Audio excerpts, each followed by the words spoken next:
And we're live today on the Newman Show. We have Yossel Bialestock, my dearest uncle.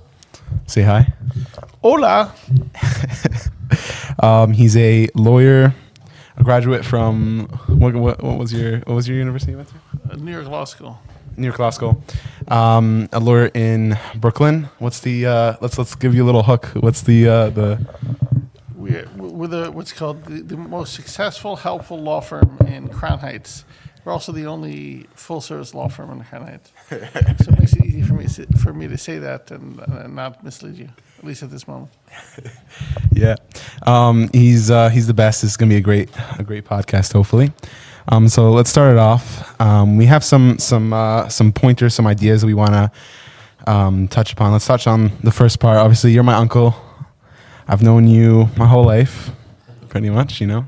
Yeah, I think I've known you longer than you've been on this earth because when your mommy had you in her tummy, she used to stay by us, and we didn't have a chance to meet you yet. Yeah. So I guess I know you since you were not even in this world.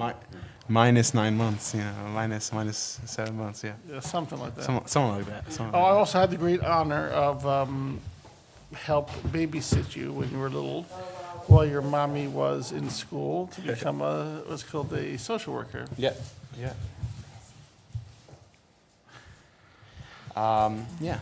So obviously we're both Chabad Lubavitch. We're both Chabad, Chabad Yidden. I've had this question. I was really wondering. So obviously I didn't grow up in the same time as you did. I'm not aging you at all, but you're, a few years older than me, maybe. Very kind of you to lie to everybody. That's why you've always been my favorite nephew. Well, I couldn't tell, I couldn't tell what the age difference is. I like that old, huh? You're like, oh, you're old. Yeah. No, but, so how do you think Chabad has changed in the years since the 90s or whatever to today? Obviously Gimel Thomas happened and that definitely shook a lot and it definitely changed a lot in the Chabad psyche. Well, the problem with talking about Lubavitch in general terms or talking about Lubavitch in terms of like expertise, I think is really hard to do because there is many components or many faces or aspects of Lubavitch, I would say. One aspect is the Lubavitch Rabbeim, right? The first Lubavitch Rabbi, the Alter Rebbe, Reb Shneur Zalman from Liadi, he was the first Lubavitch Rabbi. Of course. And he created the body of knowledge and the body of information that is Chabad Chassidus. He started with the Tanya, with this other Svarim he wrote, Torah and different commentaries. But you call the body of work that he created would be the beginning of Chabad Chassidic philosophy as an organized system. Even what just came out of my mouth is really, I wouldn't say expert commentary because, like I said, there's just so many opinions about Lubavitch. There's so many different ideas about Lubavitch. There's so many different people, their experience with Lubavitch. And so anything I say I think about Lubavitch has to be qualified in terms of, it's my understanding in terms of what I've learned and also in terms of my lived experience. But, Chabad has many aspects to it. I personally grew up in Chabad Lubavitch to two parents who became religious. It's your grandparents, your mother's parents. Who became religious through, they became religious through the movement that the seventh Lubavitch Rebbe created. Basically opened the doors to all the people who are interested in Orthodox Judaism, in Chabad philosophical Judaism specifically, who wanted a Rebbe. So both my parents, my father was in Vietnam. He'd been drafted, like all the kids his age. Not all of them, most of them. And my mother, she was seeking, to be honest, I don't know how exactly she found Lubavitch. My father, when he was in the army, the chaplain said to him, you consider yourself to be a Jew, and you're telling me you're interested, this is the story was told me, that you're interested in learning about Judaism and to developing your Judaism and your observance. Well, there's a rabbi called the Lubavitcher Rebbe. He lives in Crown Heights, Brooklyn, and he's opened the doors for anybody who's interested. And it seems like that's how my father came to Lubavitch, and he went to Hadar Torah. He was there for a short while. I'm not really sure how long. Where's that? Where is that? Hadar Torah is a yeshiva for Baal Teshuvos in Crown Heights, Brooklyn. It's down the block from 770. It's on Eastern Parkway. And Okay. he was there for a short period of time. My mother went to Machan Chana. That was the girls' school, and they got married. So I'm a product of the door opening that was triggered by the Lubavitcher Rebbe when he said now's the time to bring back all those we've lost. I'm paraphrasing, of course. So I grew up under that, best way to explain it, kind of under that reality. Both parents, became Baal Teshuvos, and my mother had many children. My parents had 10 children, and I'm one of 10. So all of my experiences are lived experiences with respect to the Lubavitch I lived was through kind of being children of Baal Teshuva. We lived in Lakewood for a while. We lived in Morristown, New Jersey. My mother moved to Chicago after my parents got divorced. I was in yeshiva in Melbourne, Australia. I was in yeshiva in Montreal. So kind of my experience of Lubavitch, what it is very specific to my lived experience. By and large, I think, in my opinion, Lubavitch is the correct way to serve God. I think that there's many, many paths to God. I think there were 12 Shvatim, and each Shevet had their own way. I don't think one is particularly better or superior, perhaps, in terms of, one is, like mine is better than yours. I don't think when it comes down to that. I think each person has to find the path to God that really moves them. And for me, there's no question in my mind that the correct path to Judaism and to God is the path created by the Lubavitch Rebbeim through Chabad Chassidus. 100%. Would you say that what defines Chabad Chassidus is defined by the ideologies and the different beliefs that have shaped, Chabad, and more the ideology than the actual people themselves? Would you say that the people themselves represent Lubavitch more so than the actual ideologies, or would you say the other way around? I think that's a kind of a great question, and I don't know if there's an answer to it. The people are the hardware of Chabad. A computer has a hardware, and then you install software. You can install Microsoft, you can install Linux. For those people who are computer programmers, I'll tell you there's many programs. I don't know that many. But, there's hardware, and then, now there's Jelly Bean from Google. So there are operating systems being developed as we speak that can be utilized on different types of hardware. Yeah. So the hardware of Lubavitch is the physical human beings, Of course. right? And then the software, obviously this is analogous and it's maybe not a great fit, but for purposes of conversation, it's best to understand it this way, or at least to discuss it this way. But I will say the Torah of Chassidus is the software. And I think that they interplay with each other, and how the software and the hardware operate, interplays and interconnects, and there's some issues with sometimes uploading the software, and sometimes issues with downloading the software. Sometimes the hardware is not good, and sometimes the software is not a good fit. So it's a complicated question, but I think it's actually a really, really good question. I think we need to have. I think Lubavitch is generally, we have to really ask ourselves constantly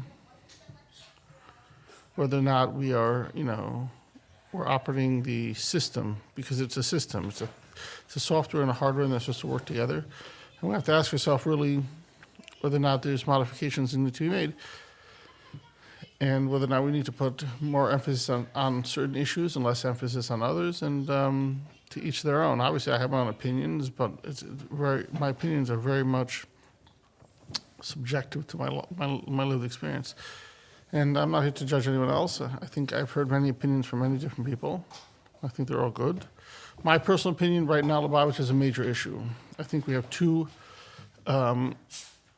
major problems that we are struggling with. And it's literally ripping us apart. The first issue, I think, is that the boys leave yeshiva, they leave 770 at 20 years old, or they leave 18 or 19, and they don't go on shlichus, or they do go on shlichus, and they get out into the world, they don't have a way to support themselves. They don't have marketable skills. It used to be back in the day, arguably, you could say shlichus was the job placement program. Anyone wanted a job, you get a job, you can make a little, you can make $70,000 a year, you and your wife could have children, and the future of the Lubavitch community was basically secured through this Lubavitch, shluchim system. But that system really came to an abrupt halt, I think, in about 2000. Already my classmates were discussing how the only way to get shlichus was if you were the son or daughter of a head shliach. Most shluchim didn't want you to come to compete with them. And it was a huge mess. So you had Bacham come out. Going on shlichus was not an opportunity. You could become a teacher maybe, but schools didn't really teach, and not everybody was really shaykh to sit and teach a class. Some people by nature are more people. So, children really not their forte. So what happened was a lot of people left 770, and they were faced with the suffering that comes from not being able to support your family. And because of that, I think it caused an immense amount of anguish to Lubavitchers, immense amount of anguish to the parents of what's called these children. And I think it was a really, really horrible thing for most people who experience, the level of poverty that came from not being able to support your family. I mean, it talks about in Gemara, it says if you don't teach your child a profession, then you teach him to be, dishonest. Paraphrasing again. But so we know Judaism has known this forever. Lubavitch seems to have forgotten it. I don't think it's necessarily Lubavitch's forgetting it specifically. I think it's the Haredi, the Orthodox Jewish world forgot it generally. I think modern Orthodox didn't, but the Orthodox world seems to have forgotten that in Europe, the way it was, that you had to be taught. It was written in stone. You had to be taught a trade or a profession, or you had to have a job lined up. And I think the reason why that was because I think the rabbis in the communities, it fell on them to manage the social welfare programs. So if you wanted to, to get food for Shabbos, you didn't have Shabbos, who did you turn to? There was no governing system there. So you turned to the rabbi of your community. So the rabbis were, they experienced the brunt of a bacher who left yeshiva and couldn't support his family because they had to support the bacher. They had to go and collect money. It hurt them. So the communities very quickly in Europe figured this out. It was like absolute. You did not leave yeshiva. You did not leave your parents' home. You did not get married. You had to be a shoemaker. You had to be a barrel maker. You had to be, I think it's a farrier. You had to have some type of way to support yourself. Because the rabbi in the community didn't want to have to, he didn't want to be burdened with supporting you. Yeah. After World War II, this really bizarre thing happened. Something, really truly shockingly bizarre. Somehow, this understanding that is absolutely critical for the future and the safety and the security and the very, very fundamental health of the community, that a bacher should be able to make a living when he wants to get married. Your ability to support yourself and your desire to get married should come together. I mean, the reason why that happened, in my opinion, has to do with social welfare programs in America generally. I think when food stamps came out in Section 8 and a lot of programs, especially in Crown Heights, people found other ways to support themselves. So the pressure on the rabbis to support the community was alleviated greatly. It fell on the government. So when a rabbi doesn't have to worry whether or not you have a job, why would the rabbi care? Not necessarily, obviously he cares because he loves his community, wants them to be healthy, but why would he feel the need to stick his nose in your business to make sure you had a way to make a living? So this horribly depraved thing happened, which is the rabbis are focused now on the Bachrim staying in yeshiva, knowing that they're not learning how to support themselves. The rabbis are hyper-focused on creating these, these holy people, which is delusional. Human beings are human beings. You can't create holiness. Holiness is something a person works on, develops, and we have immense amount of suffering. The second issue the Jewish community is suffering from, I think, dovetails very nicely into the first issue, which is that we have huge numbers of girls and boys who are not getting married. I mean, the question is, why aren't they getting married, right? That's really, I think, anybody who wants to fix a problem, to understand an issue, you first have to understand the problem. You go to the doctor, you tell the doctor, I have this pain in my hip. He has to understand the body, he has to understand, all the different things that go on for him to reverse engineer the solution. Oh, I see, from your pressure, you need a hip replacement. You need a pinched nerve. You need to, you need to get a pin in your back. Or a person needs to do more exercise. So I think the issue, I think there's no question in my mind, anybody who knows anything about the community knows that there's a terrible crisis. We have hundreds and hundreds of girls in their 40s and their 50s who are not married. And we have hundreds and hundreds of boys of the same age or older, or around the same age, who are also not married. And a lot of these boys and girls typically fall out of the community because the community fosters, first and foremost, connection with children. So if you have a baby and you send them to yeshiva, then automatically the whole community, you're part of a big, huge community. People care about you, people reach out to you, they need you and you need them, and it becomes this big symbiotic relationship among the parties. It's a wonderful thing to have kids. If you don't have kids and you're married, so at least on Shabbos you go to your friend's house, you go see your parents, so you'll stay in the community. But if you are not married and you don't have a spouse, the odds are you're going to leave the community because there's really no place for you. Your friends have all gotten married, your friends all have children, they're all busy with their kids. Yeah. And when you go to Shabbos, you go to someone's house for Shabbos, they have all the kids there, you feel like, a loser. You feel, most people don't feel comfortable. I'm not saying that they should feel that way, but a lot of people told me that it's uncomfortable. Because of that, people distance themselves, we end up losing them. So we have this massive problem going on in Crown Heights right now. And I think it's directly related. It's not even tangentially related. It's not like correlated and it's like, it's contributes to a 20%. I think it's on the head. 100% of the Bachrim who don't get married suffer with financial issues. Now you could say to me, well, if we give everybody the ability to make a living by training them and helping them and supporting them, who says they're going to get married? So the answer is, you're 100% correct. Just because we would teach the Bachrim how to do it, would not guarantee that they're all going to get married. That is true, because that's reality. Not everyone gets married. Everyone has to be born, but not everyone has an opportunity to get married. Not everyone who gets married has an opportunity to have children. Not everybody who has a child has an opportunity to have grandchildren. We live in a world where the Eibusher decides these things. Everybody has their own journey. Part of Emunah is you come to realize that you don't have power and control over everything. You have to let things happen, and sometimes things happen that you don't understand, but it's ultimately for the best. Yeah. Let me just interject for a second. I think it's very interesting. These points are very interesting. I think also, what do you think is the primary reason why people are just kind of not finding? Would you say that there's one? Obviously, Hashem controls everything, and this is we all believe it, or hopefully we all do, that Hashem really does make a huge difference on everything in the world. But there's also the fact that humans have our own free choice. Right? God created us in a way that we would have the free choice, that we would be able to, whatever. What do you think has affected the community so much, or I should say, what has substantially affected the Jewish community, or I should say the Chabad community, the most when it comes to the Shidduch crisis, the quote-unquote Shidduch crisis? And I think that's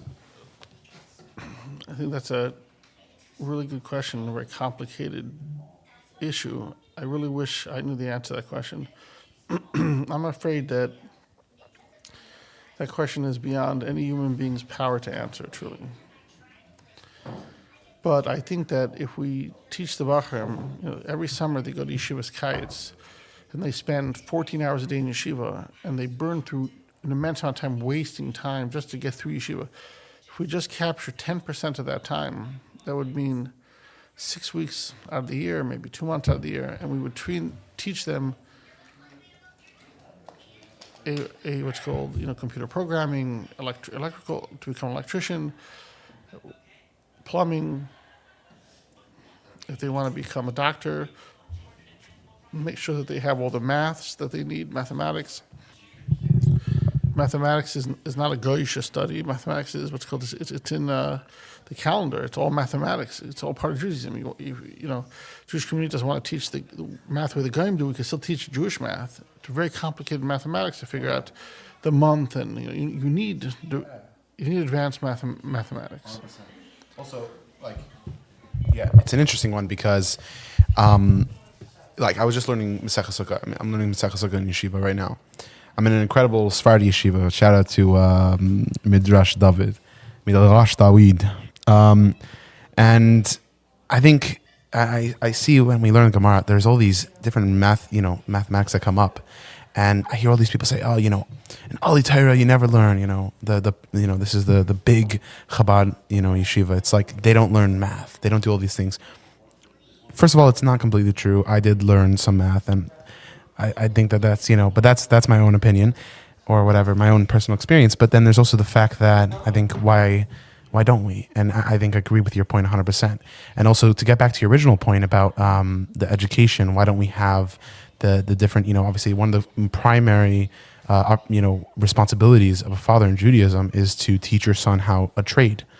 And it's not been that responsibility hasn't been fostered. It hasn't been, done properly. Right, the Rambam Maimonides, right? Lubavitch's Rabban also was a wine seller, right?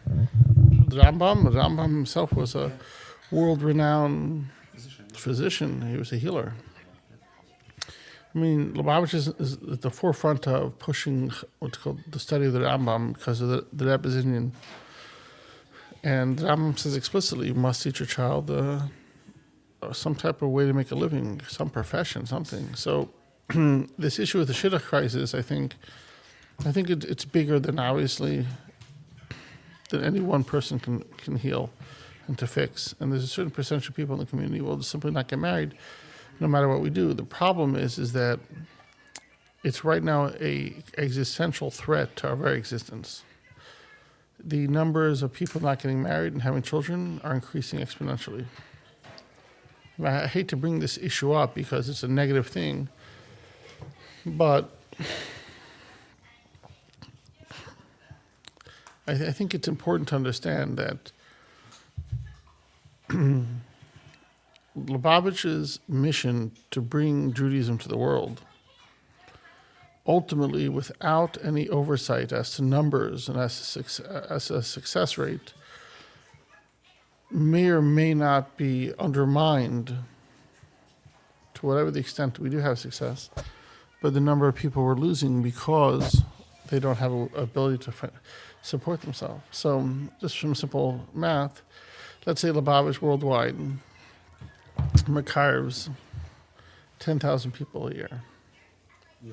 We don't know the number because they don't keep the statistics. But let's say for a round number, we decided to use it. Yeah. Well, how many people are being lost because they get out of yeshiva, they can't support themselves? Or how many people have children and are very, very poor because they were never taught a way to support themselves? And those children suffer terribly from the poverty, and they get older. The last thing they want to do is be part of something which causes them suffering. So we really, I don't want to be, I really don't want to be negative. I want to be positive. So I will say, I think we could definitely take some significant big steps immediately to increase the probability that we're going to survive long term. The simple reality is that those people who have children and raise them in the way of Torah mitzvahs and then teach them chabad chassidus. Those children are going to have children, and the odds likelihood that they're going to do the same to their children are increased every generation. If we don't take these two steps, if we don't immediately create some type of system in the community to address these two major problems, we are going to be we're going to slowly become undermined in terms of numbers, because I think we're losing more people than we're creating, and we're creating people. By the Chassidim, by the Satmar, everyone has to have 15 kids. About we don't do that. So these two issues, and I think we need to bring together the great rabbis of the community, and we need to address this immediately, because the price to pay for not addressing this very, very, very soon, there will be an increase in number of people not getting married, and an increasing loss and reduction in the numbers of Lubavitchers. And one of the problems with population decline issues, which is kind of very strange, but one of the biggest problems is that when a society starts falling into decline in terms of its population, historically, if you look for thousands of years, historically they never come back. So there were communities of Jewish, people don't know this, but there was Jewish communities 1,000 years ago, 2,000 years ago, who were very, very holy. It talks about them in the Svarim very like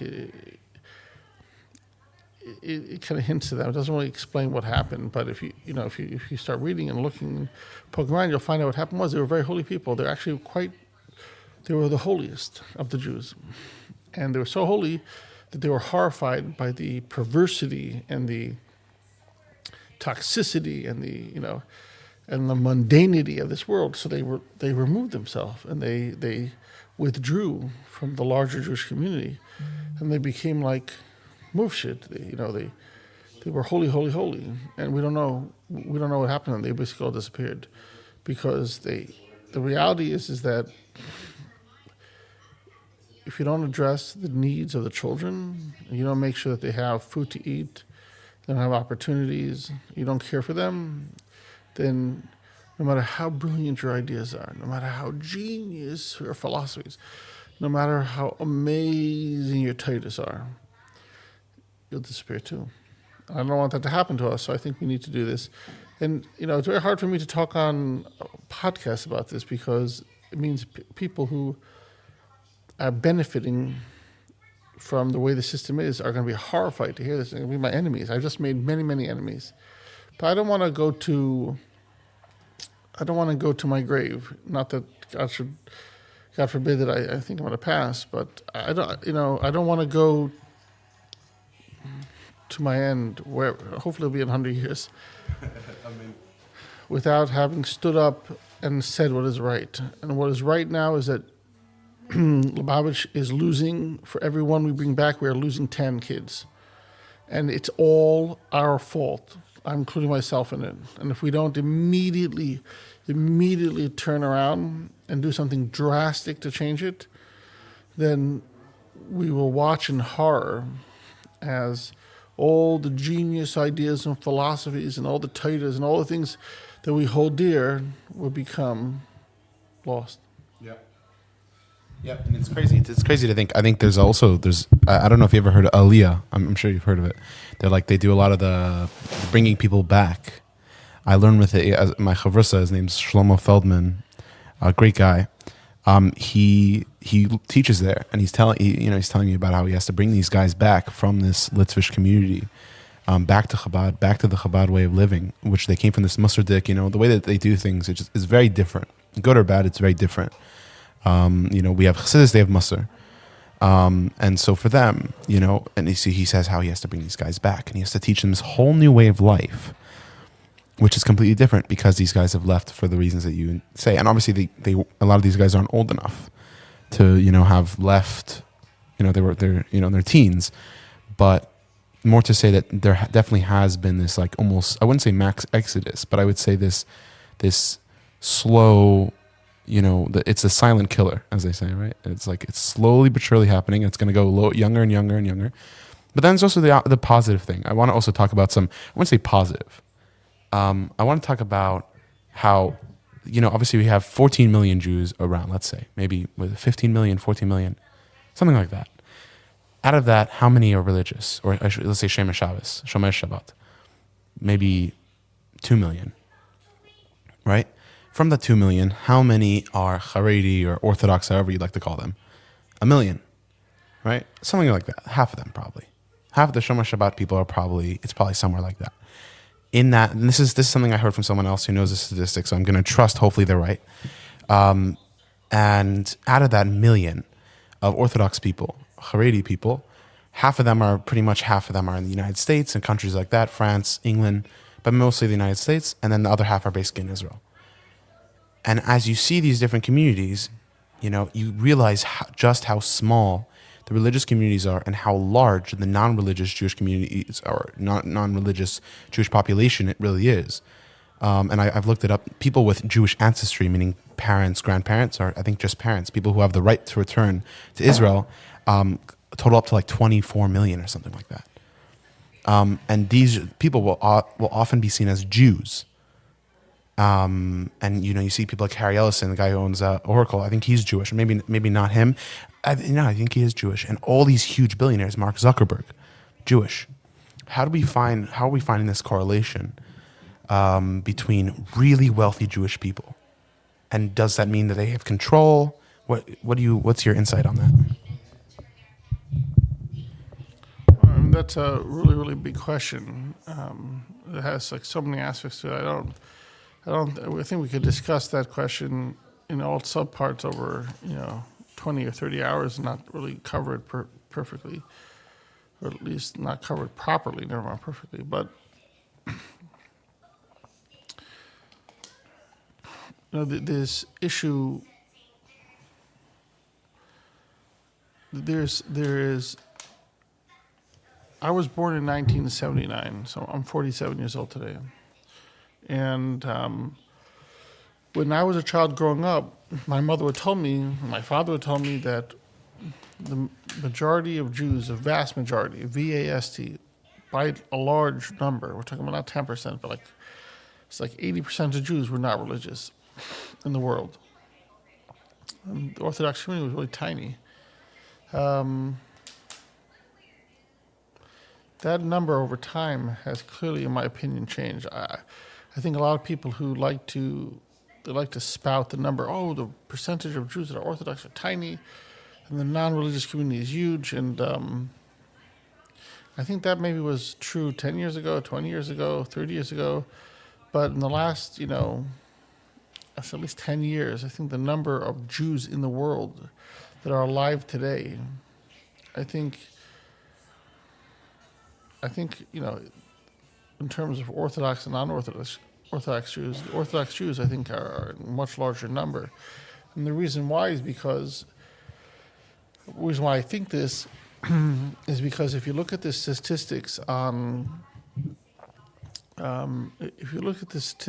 number of children that are being born in the United States or being born to parents in Europe, or being born to parents all across the world, one of the things that you find, I think anyone who looks into it will find to their surprise, is that the replacement rate of human beings being born in some places, especially like Japan, not many Jews there, I don't think, but it's so low that their society will have inside. That means they could have, let's say, 50 million people. There'll be 25 million people if they're lucky in 25 years, 30 years, because every 2 parents have 1 child, or every 4 parents have, every 10 parents have 7 children, something like that. It's crazy, yeah.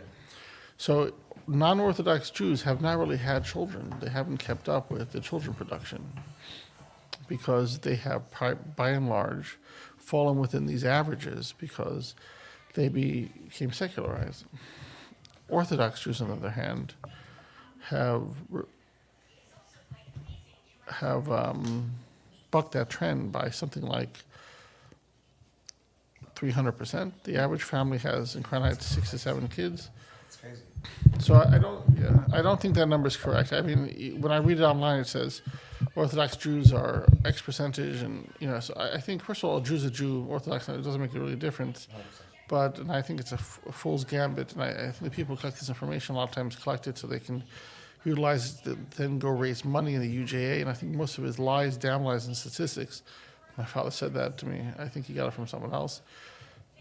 So I'm not so sure the numbers are right. So I wouldn't believe that. I think what you have to understand, the first thing you have to understand, in my opinion, about Jews and the future of Judaism. If someone ever says to you, "What is the future of Judaism?" The future of Judaism is the future of the whole world, and that is the future is in the children. Those communities that are willing to sacrifice and are willing to suffer the effort and the hard work that it takes to raise children and willing to have children, says it's more that you have to be willing to have them. But once you have them, you have to be willing to spend your communal funds on and educating them, because children come out, they're empty. You have to teach them the Torah. You have to teach them the thing that makes an Orthodox, what makes a Jew a Jew. God put himself into the Torah. You have to then put the Torah into the people. You have to put God into the children. It's very expensive. So first, the mother and father have to be willing to have them.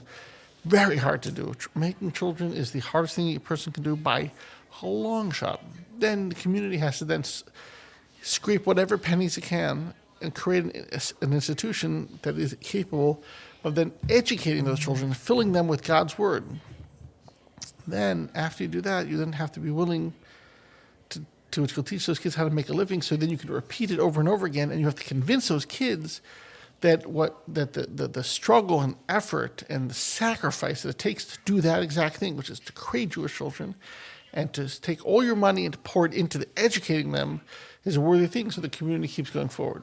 So I think Orthodox Judaism is, the future is in the children. Whoever having more children is the future of Judaism. And those people are willing to sacrifice for their children and for the future of what's called Judaism are the ones they are the future. So the Chassidim are having children in huge numbers. The future of Judaism right now is Chassidish.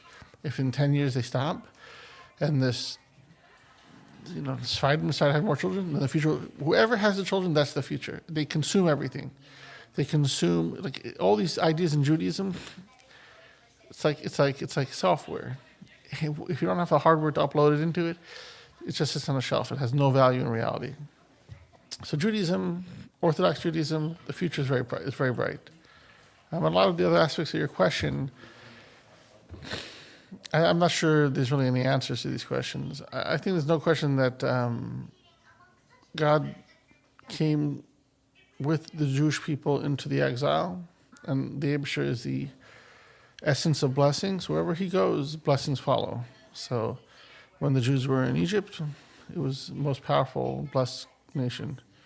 When we were in France, and we were in Spain, Spain was the most blessed. And then we were in England, England was the most powerful. Now in America, America is the most powerful. It's not because of us. People like to say, the Jews think we control. It's something. First of all, I wish it was the Jews, by the way. But I know my fellow Jews. We are not worthy of even 1% of the blessings. It's all God. Wherever God is in this world has power over everything in it. But God is above this world. So wherever he goes, just the trees blossom. They give birth to gorgeous fruit. The ground gives off, oil. Diamonds are fat. Just wherever the Abishur goes comes all the blessings. And the Abishur joined us. When he sent us into exile, he did not abandon us. He went with us, and he's helping us. He's taking care of us, and he's providing for us. And because the Abishur is the essence, the very kernel of blessing, the very source and spring, and everything a blessing. Wherever he goes, automatically the blessings follow. It's all God. Yeah. I think that's 100% true. Also, I think when you look into the Kiryas Joel community, they have 8 kids of family, 9 kids of family. To hear, as you said, like 15 kids, to hear 15 kids from a family is so uncrazy. It's like 15 kids. Like, there was a guy, Tyler Oliveira, YouTuber, went to the community harassing everybody and then wondering why no one would answer his questions. That was another thing, very interesting. But then there's also the fact that he came in and he was fascinated by the fact that people could give up their literal livelihood and everything they would ever want to have in order to have a bunch of children and change diapers for a huge percentage of their lives. And then, do all this in order to keep this lineage. He couldn't understand it. And you see this commonly in the secular and non-Jewish communities where they're just not able to comprehend such an incredible thing, where people are able to do that and give up their life, give up everything. It's very interesting. I think also, to move on to the next fact, I want to get to the next thing. I don't want to stay on one little thing. Oh, okay, yeah, I'd love to hear what you have to say. Well, you said that Tyler, I'm not sure what the guy's name is. I don't know who he is.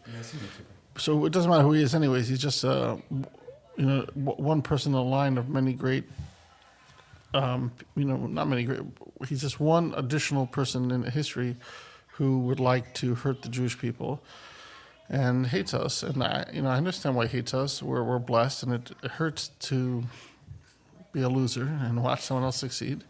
And obviously, he's a loser. You said that he was surprised that people didn't answer his questions. He's not surprised. These people are, reporters, people in the media. For the vast, vast majority, maybe 1 in 1,000 might not be this, not applicable. But by and large, they're really wicked, wicked people who are looking to stir up trouble, make problems, cause suffering, and hopefully they're praying that they're going to get enough attention so they can make money off of it and they can become important people. So, they all start the same way. They start as muckruckers, trying to find some issue people care about. And, then this whole thing in the Somali community, this guy went from place to place saying, where are the children? Someone came into a daycare in New York City, said, show me the children that have them arrested. What's wrong with you? So obviously he's become very successful and he's become very wealthy. Nick Shirley, that's his name. And, I don't know who cares the name, but he's part of that ilk. It's sensationalism. Yeah. It's and so this guy who went around in Curacao, it makes me very sad. God created the Jewish people. We're one people. Everybody has their own way they believe how to serve God. And I think what you said is right on point. I couldn't agree with you more. And it's something which really, it's been bothering me, the amount of anti-Semitism from people in podcasts and in the newspaper and on television, that it's exploded since October 7th, since COVID. The level of blood libels, just constant lies being poured into the media, into the news feed. Thank you guys so much for listening to this podcast. I hope you guys enjoyed it just as much as I did when recording it. If you enjoyed this podcast, please go and drop a follow if you're on Spotify, or subscribe if you're on YouTube, and drop a like if you're on YouTube as well.